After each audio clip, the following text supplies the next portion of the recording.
Making my baby a bonnet part 3. I'm struggling right here to try to make a perfect circle for her pattern, and we finally got it. As you can see, this pattern's a lot bigger and the shape's just better, but I'm just pinning it to my fabric, which is a old pillowcase, because that's all I had.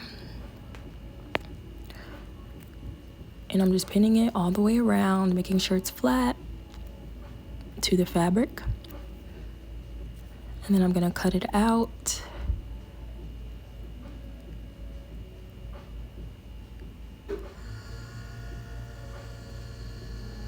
Okay, once we have it cut it out, I'm taking the pins out, and I am gonna make sure that the right sides of the fabrics are together, because I'll be sewing on the wrong side for this project. And I'm just pinning it, leaving about a 1-inch opening right there.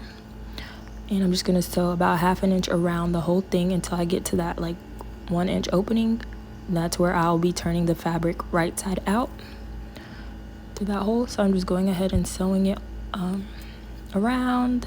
And I must say, this fabric is a lot easier to work with than the last fabric.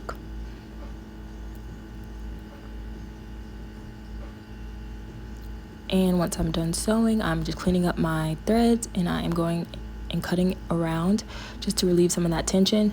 And the next step would be to iron this before turning it right side out, but I don't have an iron, so that's why my fabric looks so like not flat.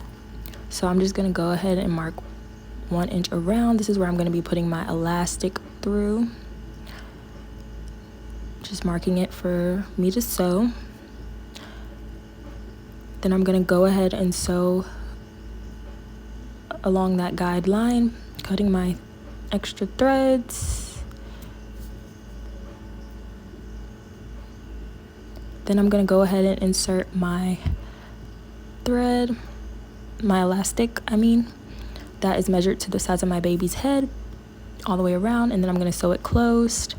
And this is our final product.